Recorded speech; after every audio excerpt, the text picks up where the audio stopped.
दोस्तों गुज़िश्ता रोज़ मैंने आपको एक तफ़सीली व्लॉग में बलूचिस्तान की सूरत हाल और मुमकिना हल उस पर बात की।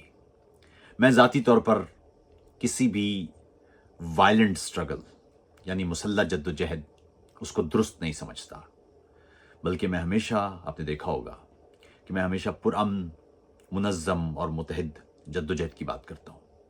हुकूक इसी तरह हासिल होते हैं।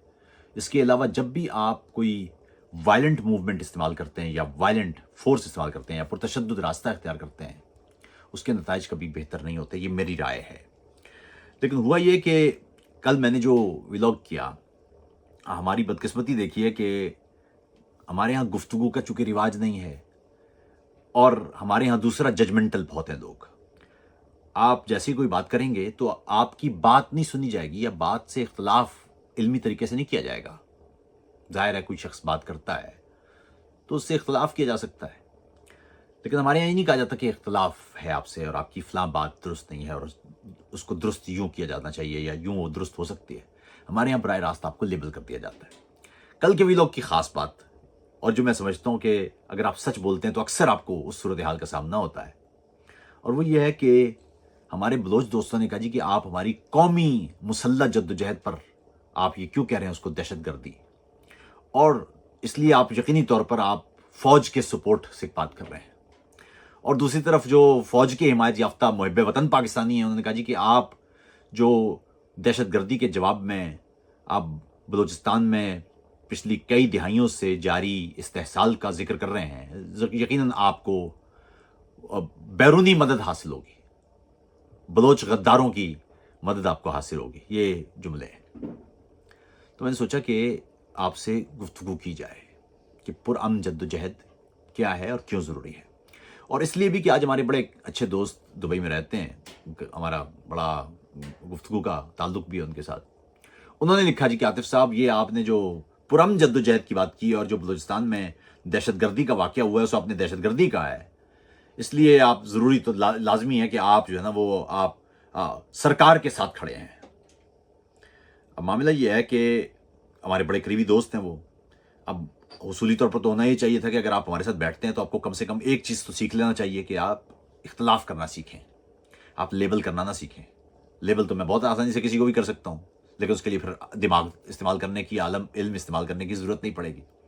उससे पहले हमारे एक और बहुत अच्छे दोस्त, उनका ताल्लुक़ बाएँ बाजू से है, वो यहाँ जब बॉन में आए मेरे पास तो हमारी गुफ्तगू हुई और उसमें उनका कहना था कि आतिफ़ भाई, आप क्यों अब मुसल्लह जद्दोजहद की आप मुखालिफत करते हैं और आप पुरअमन जद्दोजहद की बात करते हैं। कुछ सूरतों में तो मुमकिन नहीं होती पुरअमन जद्दोजहद, तो ऐसे में क्या करें, क्या लोग हथियार ना उठाएं?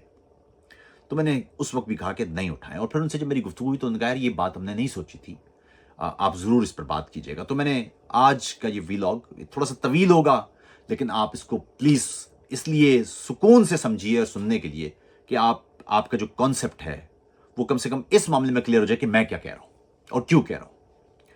ये हमारे बलोच दोस्त वो भी सुन लें, जो हमारे सिंध के लोग हैं या जो हमारे कश्मीर के लोग हैं या जो दुनिया में किसी भी जगह पर जो मुसल्लह जद्दोजहद की हिमायत करते हैं वो सुन लें वजूहात क्या है। पहली बात तो ये दोस्तों कि मैं आज आपको एग्जाम्पल से बताऊंगा बात। इस दुनिया में बाकायदा तौर पर गुफ्तगू ये रही है और होती है कि कब पुरअमन जद्दोजहद होती है और कब मुसल्लह जद्दोजहद होती है, लेकिन मैं आपको एग्जाम्पल से बताता हूं कि उनमें मुसल्लह जद्दोजहद क्यों सुपीरियर रही है और क्यों बेहतर है रास्ता। यहां पर मैं उन लोगों से मुखातिब नहीं हूं जिन्होंने हथियार उठाए हुए हैं वो ये समझते हैं कि हथियार ही के जरिए बेहतर रास्ता इख्तियार किया जा सकता है। आपको अगर वो लगता है रास्ता, इख्तियार करते रहें, लेकिन मैं आपको पहले से बता देता हूं कि उसमें आपकी फतह नहीं होगी, और वो क्यों नहीं होगी वो मैं आपको भी बता देता हूं। पहली बात तो ये कि दुनिया में ये गुफ्तगू रही है कि पुरअमन जद्दोजहद होना चाहिए या मुसल्लह जद्दोजहद होना चाहिए, और दुनिया एक पूरे ज़ाहिर इर्तिकाई अमल से गुजरते हुए आगे बढ़ रही है। तो इस बीच में कई जगहों पर मुसल्लह जद्दोजहद हुई और इनकलाब पैदा हुआ, तब्दीली आ गई। बहुत सारी इसमें आपके पास मिसालें हैं। अमेरिकन रेवोल्यूशन हो गया, अल्जीरिया का रेवोल्यूशन हो गया, वियतनाम की जंग हो गई, सोवियत रेवोल्यूशन हो गया, चाइना का रेवोल्यूशन हो गया, अब वियतनाम की लड़ाई हो गई।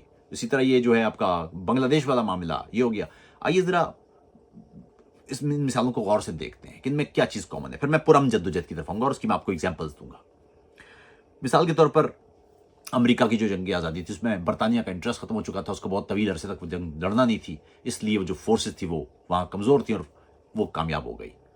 याद रखिएगा कुछ एलिमेंट्स हैं जो मुसल्लह जद्दोजहद की कामयाबी का उनसर बनते हैं या जो वजह बनते हैं। एक, कोई स्ट्रॉन्ग लीडरशिप हो, एक मुनज़्ज़म स्ट्रक्चर हो किसी ऑर्गेनाइजेशन का, और सबसे अहम बात, कोई फॉरेन फोर्स आपके साथ हो, आपको कोई मदद कर रहा हो। वियतनाम में मिसाल के तौर पर अगर चीन और यूएसएसआर यानी सोवियत यूनियन की फाइनेंशियल और मिलिट्री की मदद ना होती तो वियतनाम की जंग तो इस तरह उसका नतीजा ना निकलता। उसी तरह आपने तालिबान वाला भी देखा है, वहां पर मामला मैंने एक तफसीली व्लॉग में तालिबान वाले मामले पर बताया था कि किस तरह से आपको बेवकूफ़ बनाया गया, जो आपको दिखाया गया वो असल में है नहीं। उस पर फिर कभी और गुफ्तगू की तो बात करेंगे। बांग्लादेश वाली मिसाल देख लें आप।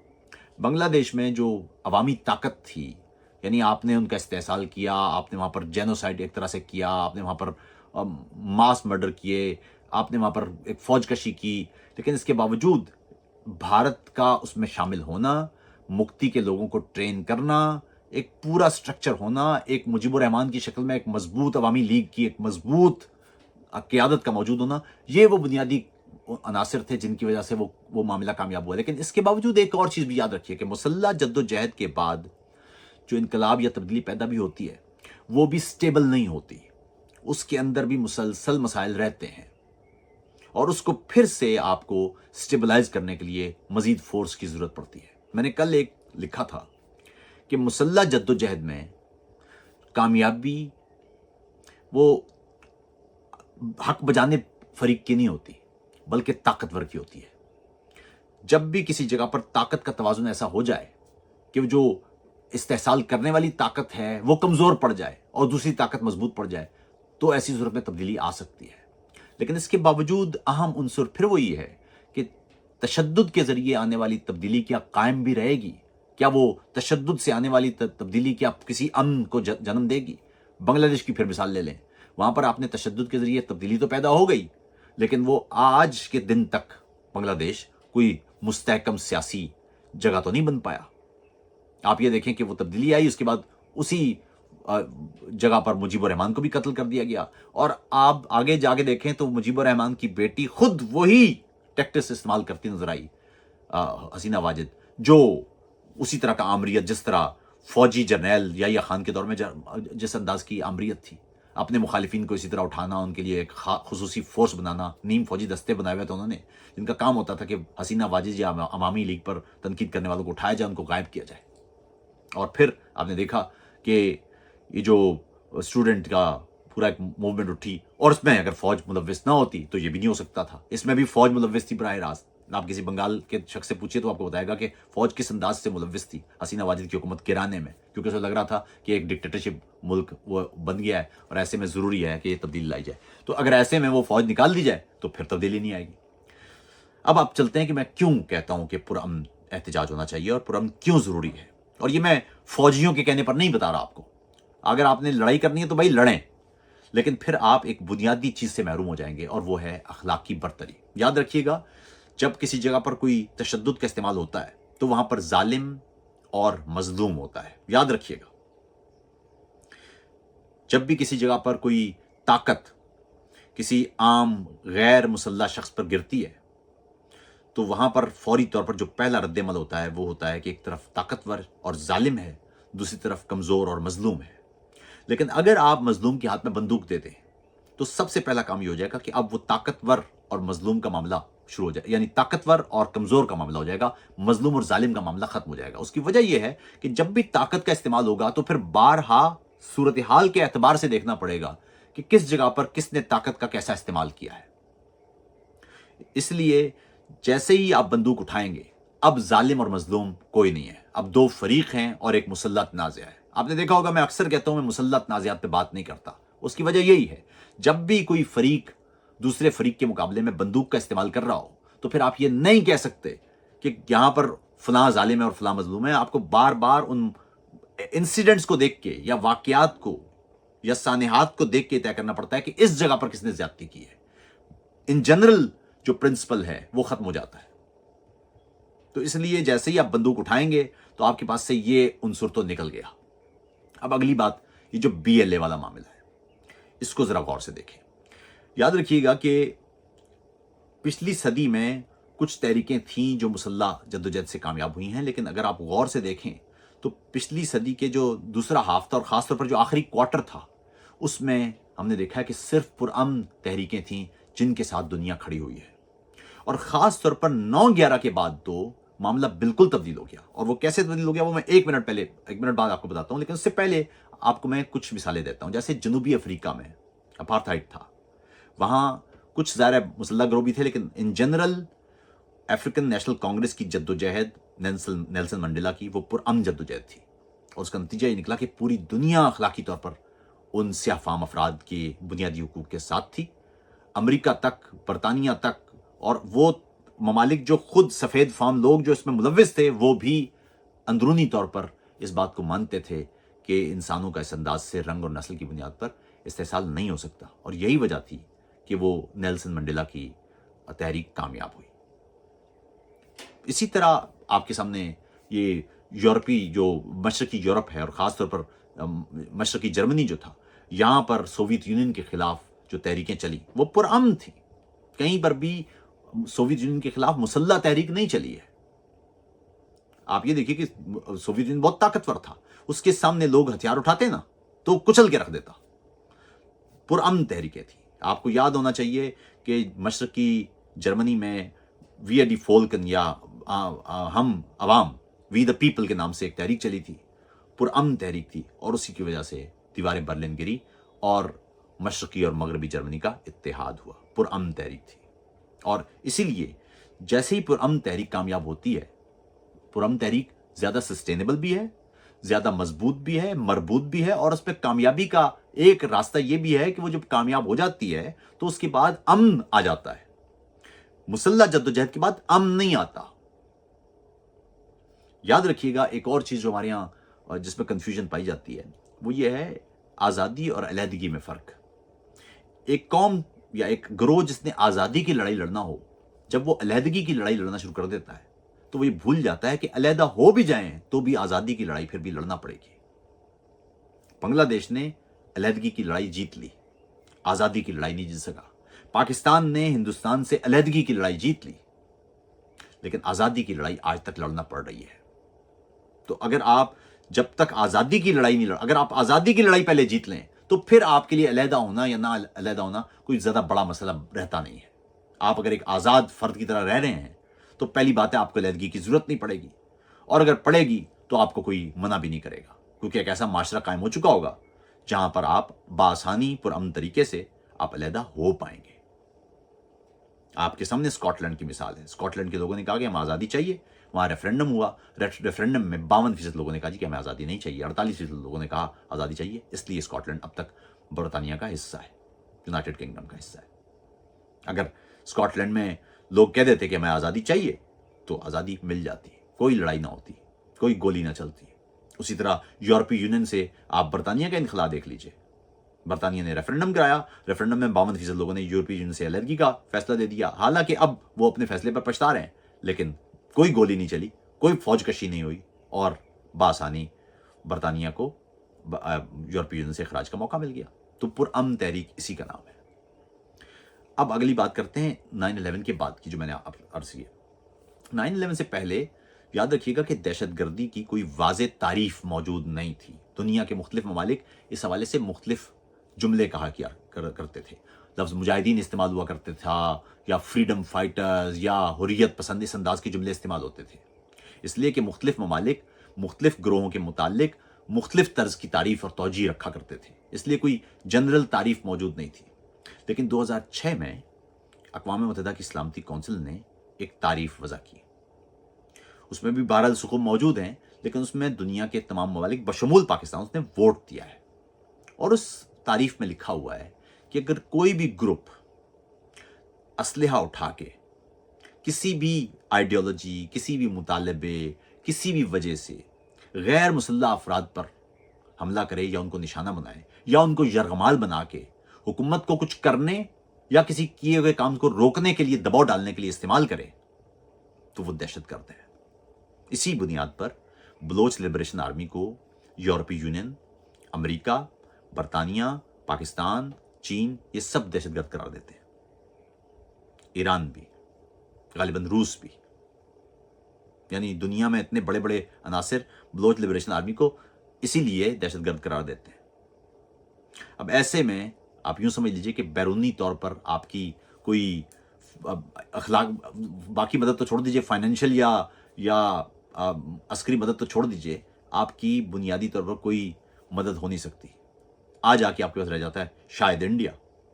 और यूं एक और मामला भी है जो जिस पर मैं भी आखिर में बात करूंगा, और जो हतमी बात होगी कि वो क्यों भारत भी इस मामले में कोई ज्यादा किरदार अदा नहीं कर सकता, उसकी भी एक वजूहात है। लेकिन गैर मुल्की मदद के, बगैर असलहे के आप अगर बंदूक उठाने की कोशिश करते हैं तो मैं आपको नतीजा पहले से बता देता हूं। कल एक दोस्त ने लिखा, साहब आतिफ साहब, वो देखे ना मुसलमान तो 313 थे बदर के मैदान में, और दूसरी तरफ देखे ना वो जो मक्के वाले थे वो 1000 थे, और कैसे उनका रगड़ा दिया था। पहली बात यह कि 313 में एक पैगंबर भी था, 313 में बाकी सहाबा भी थे, और दूसरी तरफ 1000 लोग थे। और सबसे अहम बात कि इनके हाथ में भी तलवार थी, उनके हाथ में भी तलवार थी। अगर उधर कोई मशीन गन होती, कोई ड्रोन होता, कोई जदीद टेक्नोलॉजी होती, कोई टैंक होता, और इधर सिर्फ तलवार होती, तो फिर मामलात मुख्तलिफ हो सकते थे। फिर ऐसे में तो ज़ाहिर है फिर कोई मोजज़ा दरकार होगा आपको, और पैगंबर मौजूद है तो चलो मोजज़ा हो सकता है, लेकिन आप तो पैगंबर नहीं है, आप कैसे करेंगे? आपने बंदूक उठाई हो और सामने से वो हाई टेक ड्रोन टेक्नोलॉजी चल रही हो, आपके सामने आर्टिफिशियल इंटेलिजेंस खड़ी हो, आपके सामने जदीद तरीन जंगी हथियार मौजूद हों, और आपको लगे, और आपको कोई बैरूनी मदद भी हासिल ना हो, और आप समझते हो कि आप ताकत से ये शिकस्त दे देंगे, तो भाई मुझे नहीं लगता। अब आगे चलते हैं। बात यह दोस्तों कि दुनिया तब्दील हो चुकी है, ख़ास तौर पर 9/11 के बाद दुनिया मुख्तलिफ हो चुकी है, और सरमायादारी निज़ाम ने वो जो नेशन स्टेट का तसव्वुर था, रिवायती तसव्वुर, उसको तब्दील कर दिया है। अब हर रियासत दूसरी रियासत के साथ जुड़ी हुई है, ख़ास तौर पर सरमायादारी निज़ाम की वजह से। इसलिए इंटरडिपेंडेंसी इतनी ज़्यादा है रियासतों के अंदर कि कोई रियासत अफोर्ड नहीं कर सकती दूसरी रियासत का टूट फूट। और ख़ास तौर पर पाकिस्तान जैसा मुल्क, जो इतना बड़ा मुल्क है, दुनिया का 5वां सबसे बड़ा मुल्क है। आप इमेजिन कीजिए कि भारत ही पाकिस्तान को तोड़ने की अगर कोशिश करे तो उसका रेफ्यूजी क्राइसिस कितना बड़ा है। 150 मिलियन लोग तो वहीं पहुंच जाएंगे, कोई 15-16 करोड़ लोग, कहाँ खिलाएगा वो उसको? आप खुद सोचिए कि पाकिस्तान अगर खुदा ना खास्ता कोई ऐसी खाना जंगी की सूरत हाल पेश आती है, और मार धाड़ शुरू हो जाती है, कत्लेआम शुरू हो जाता है, और लोग निकलते हैं, तो याद रखिएगा कि यूरोप में 1 मिलियन सीरियन बाशिंदा आया है, तो यूरोप का पूरा सोशल फैब्रिक टूट गया है। इमेजिन करें 5 मिलियन पाकिस्तानी आ जाए तो क्या हाल होगा? दुनिया इजाजत देगी आपको? इसलिए दुनिया पीछे हट जाती है, और दुनिया की कोशिश होती है कि किसी तरह से एक सिस्टम रहे। इंसानी हुकूक की खिलाफ वर्जी भी हो रही होती है तो दुनिया बस हल्की फुल्की डांट करती है।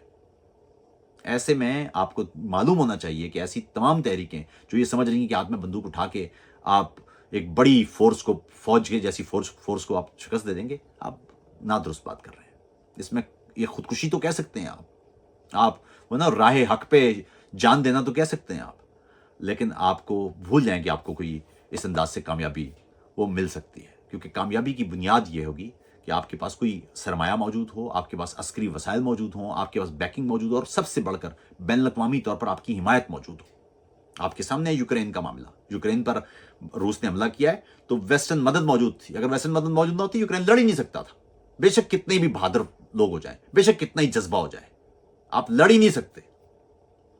मशरिक़ वुस्ता की सूरत हाल आपके सामने, अगर आप बंदूकें उठा के और एक बड़ी ताकत से लड़ाई लड़ने लगते तो बड़ी ताकत के पास तो जवाब दे दिया आपने उसको मलिया मेट करने का। आप खुद सोचिए, ये जो वाकया पेश आया है, इस वाकये से पाकिस्तान भर में होगा क्या? सिविल सोसाइटी बलोचों से पीछे हट जाएगी, पाकिस्तानी फौज को पूरा मौका मिलेगा कि वहां जाके आप अपनी मर्जी का, क्योंकि पाकिस्तान में आज मैं कल देख रहा था, लोग ये कह रहे हैं कि ब्रूटल क्रैकडाउन करें वहां पर, और वो ब्रूटल क्रैकडाउन का खमियाजा किसको भुगतना पड़ेगा?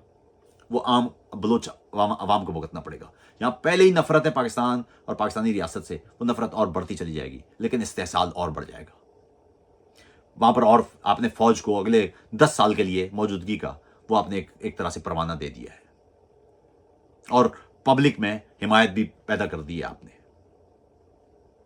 इसलिए ये जो अपने दिमाग में ये जो आपका आ गया ना कि हमने बंदूक उठा के हम अब फतह कर लेंगे, नहीं कर सकते। اس لیے سب سے اہم بات یہ ہے کہ پاکستان میں جتنے بھی لوگ ہیں وہ حقوق کی جدوجہد میں ایک دوسرے کے ساتھ جڑیں. بلوچ جتنے بھی رہنما ہیں ان کو چاہیے کہ وہ پشتونوں سے، پنجابیوں سے، سندھیوں کے ساتھ، مہاجروں کے ساتھ، کشمیر کے لوگوں کے ساتھ، جو سول سوسائٹی کے لوگ ہیں، جو تحریکیں چل رہی ہیں، ان کے ساتھ جڑیں اور آزادی کی لڑائی لڑیں. اپنے حقوق، دستوری آزادیوں، شہری ضمانتوں، امن، تعلیم، صحت، یہ بنیادی حقوق، ان کی لڑائی لڑیں. اور یہ لڑائی لڑ لیں اور جیت جائیں تو پھر علیحدہ ہونا ہے تو ہو جائیں. بلوچستان پاکستان کے ساتھ ہو، بلوچستان الگ ہو، کے پی پاکستان کے ساتھ ہو یا الگ ہو، اس سے اہم میرے لیے تو اہم نہیں ہے. یہ میرے لیے اہم یہ ہے کہ تمام انسان آزادی سے پرامن زندگی گزار سکیں، ان کو دستوری ضمانتیں حاصل ہوں، ان کو مساوی شہریت کا درجہ حاصل ہو. بلوچستان میں رہنے والا ہو یا پنجاب میں رہنے والا یا سندھ میں رہنے والا یا خیبر پختونخوا میں رہنے والا، ان سب کے جو بنیادی حقوق ہیں، شہری حقوق، وہ برابر ہوں، اس میں کوئی اونچ نیچ نہ ہو. لیکن ایسے میں آپ ایک گروہ بنائیں اور آپ عام غیر مسلح لوگوں کو، ٹرین کو آپ اغوا کر لیں، ٹرین کو، غیر مسلح لوگوں کو آپ اغوا کریں، اور آپ کو لگے گا کہ دنیا آپ کی حمایت کرے گی. دنیا تو حمایت نہیں کرے گی. دنیا تو اس کو دہشت گردی سمجھے گی، کیونکہ دہشت گردی کا جو بیانیہ ہے، جو دہشت گردی کی ڈیفینیشن ہے، اس میں لکھا ہوا ہے کہ اگر آپ غیر مسلح لوگوں کو آپ یرغمال بناتے ہیں، یا آپ ان کو مارتے ہیں، یا آپ ان کو زخمی کرتے ہیں حکومت پر دباؤ ڈالنے کے لیے یا کسی بھی سیاسی منصوبے کے لیے، یا حکومت کو کسی کام سے روکنے کے لیے، وہ دہشت گردی ہے. اب آپ، یہ ڈیفینیشن ہے، عالمی ڈیفینیشن.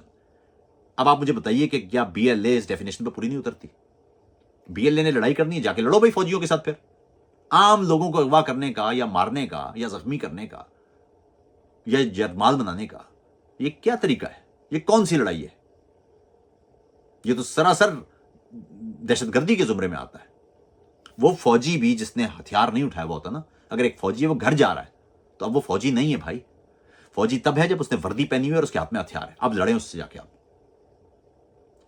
ٹرینوں کو اغوا کرنا، مسافروں کو بسوں سے نکال کے گولیاں مارنا ان کی شناخت دیکھ کے، یہ آزادی کی یا حقوق کی لڑائی تو نہیں ہو سکتی. معذرت کے ساتھ یہ تو دہشت گردی ہے، اس کو دہشت گردی ہی کہا جا سکتا ہے. اہم بات لیکن یہ ہے، اس کا مطلب لیکن یہ نہیں ہے کہ بی ایل اے اگر وہ دہشت گردانہ کارروائیوں میں ملوث ہے تو بلوچستان کے لوگوں کے حقوق تباہ ہو جائیں. یہ نہیں ہونا چاہیے. پاکستان کے سارے لوگوں کو، بلوچستان میں واقعی میں پچھلی کئی دہائیوں سے پاکستانی فوج نے بدترین زیادتیاں کی ہیں. دستوری ضمانتیں وہاں غصب ہیں، بلوچستان کے لوگوں کے حقوق تباہ ہیں، ان کی مٹی کا استحصال ہو رہا ہے. اور اس کے لیے آپ کو کھڑے ہونا ہے اور جمہوری جدوجہد کرنا ہے، سیاسی جدوجہد. لڑائی نہیں لڑ سکتے آپ بندوق اٹھا کے. آپ کو لڑائی لڑنا پڑے گی اپنے مظلومیت کے کارڈ کے ساتھ، پرامن، متحد اور منظم، دیگر قوموں کو ساتھ ملا کے، سول سوسائٹی کو ساتھ ملا کے. شاعر آپ کے لیے لکھ رہے ہوں، نوحہ گر آپ کے لیے نوحے گا رہے ہوں، سیاسی میدان میں آپ کے لیے آواز اٹھ رہی ہو. آپ ہتھیار اٹھائیں گے تو کوئی نہیں آپ کے لیے بولے گا، سب پیچھے ہٹ جائیں گے. آپ پھر سمجھ لیجئے، مسلح تحریکیں صرف تب کامیاب ہوتی ہیں جب ان کے پاس کافی وسائل موجود ہوں. میں پھر کہہ دوں کہ لڑائی میں طاقت کی فتح ہوتی ہے بھائی. مسلح لڑائی میں طاقت کی فتح ہوتی ہے. اگر کسی جگہ پر امریکہ کو شکست ہوئی ہے تو سمجھ لیجئے کہ دوسری طرف طاقت زیادہ تھی. ویتنام میں روس اور چین کی طاقت موجود تھی، تب فتح ہوئی ہے. سوویت یونین وہاں پر نہ ہوتا، اسلحہ نہ پہنچ رہا ہوتا، چین وہاں پر موجود نہ ہوتا، امریکہ کو سبق سکھانے والا آئیڈیا نہ ہوتا، تو کیسے جیتتے ویتنام کے لوگ؟ ہاں، ویتنام کے لوگ بہادر تھے، ویتنام کے لوگ ریزسٹنس کر رہے تھے، لیکن اسباب بھی تو چاہیے. آپ نے کشمیر میں دیکھا ہے، کشمیر میں قومی جدوجہد چل رہی تھی کشمیر کے لوگوں کی. وہ اپنی آزادی کے لیے کھڑے تھے، پرامن طریقے سے لڑ رہے تھے، دنیا تک بات پہنچ رہی تھی. آپ نے اس کو مسلح کر دیا. مسلح جدوجہد کا نتیجہ کیا نکلا ہے؟ اب آپ دیکھ لیں. دنیا نے اس کو دہشت گردی کا لیبل دیا ہے، اور ان کی ریاست وہ اب ہمیشہ کے لیے وہ جیسے غصب ہو گئی ہے، ختم ہو گئی. ان کی تاریخی شناخت ختم ہو گئی. بھارت نے ادھر قبضہ کر لیا ہے، ادھر پاکستان نے بھی قبضہ کیا ہوا ہے. اب کیسے لڑیں گے، کیسے جیتیں گے؟ آپ نے قوم کو 200 میں توڑ دیا اسلحہ دے کے. پہلے آپ نے اس کو اسلام اور غیر مسلم کے چیز میں چھوڑا. یاد رکھیے، کشمیر میں تو مسلمان بھی رہ رہے تھے، ہندو بھی رہ رہے تھے، سکھ بھی رہ رہے تھے، بدھسٹ بھی رہ رہے تھے. کشمیری تو قوم تھے. कश्मीरी तो कौम है। आपने उनको कहा नहीं कश्मीरी सिर्फ मुसलमान है, इसका मतलब है कि दूसरे गैर मुस्लिमों को, गैर मुस्लिम कश्मीरियों को आपने पहले मुसलमानों से अलग किया और कश्मीरी कौम के अंदर डिवाइड डाली, और उसके बाद फिर उस कश्मीर के अंदर जो पुरअमन और मुसल्ला थे उनको दो हिस्सों में तोड़ के आपने पूरे का पूरा सिस्टम खराब कर दिया। वही कुछ यहाँ पर भी हो रहा है। बलूचिस्तान में मारंग बहुत पुरअमन जद्दोजहद कर रही हैं। पाकिस्तान की सिविल सोसाइटी को उनके साथ खड़े होना चाहिए, बलूचिस्तान के लोगों को उनके साथ खड़ा होना चाहिए। हम उनके साथ खड़े हैं, वो जो कह रही हैं उनके साथ खड़े हैं। पुरअमन तरीके से बलूचिस्तान के साथ होने वाले जुल्म का वो हम आवाज उठाएंगे और उठा रहे हैं। वो ऐसा नहीं हो सकता कि पाकिस्तान का कोई भी जी शऊर इंसान हो और वो बलूचिस्तान में होने वाली इंसानी हुकूक की खिलाफ वर्जियों पर वो चुप हो जाए, ये नहीं हो सकता। लेकिन इसका मतलब ये नहीं है कि वहां पर बंदूक बरदारों को आप कौमी शनाख्तें दें और आप ये कहना शुरू कर दें कि वो कौमी लीडर हैं आपके या कौमी हीरोज हैं आपके। वो कौमी हीरोज नहीं है, क्योंकि वो जवाब पैदा कर रहे हैं जिसके जरिए ताकत का वहां पर इस्तेमाल होगा और आपका और ज्यादा इस्तेहसाल होगा। मैं कोशिश करूंगा कि आइंदा एक दो व्लॉग्स में और तफसील से इस मौजू पर गुफ्तगू हो। तब तो बहुत ख्याल रखिएगा और अपनी राय जरूर लिखिएगा, और राय लिखते हुए इख्तलाफ का हक इस्तेमाल करते हुए सिर्फ कोशिश किया कीजिए कि वो इख्तलाफ कर रहे हो, गुफ्तगू कर रहे हो, बुरी नीयत नहीं हो। मेरी कोई बुरी नीयत नहीं है भाई, मैं अपनी बात कर रहा हूं आपसे। मैंने मिसालों के जरिए आपको पूरी बात बताई है, आप भी इसी तरह मिसालों के जरिए मेरी मिसालों को रद्द कर दीजिए। अपना ख्याल रखिएगा। आदाब।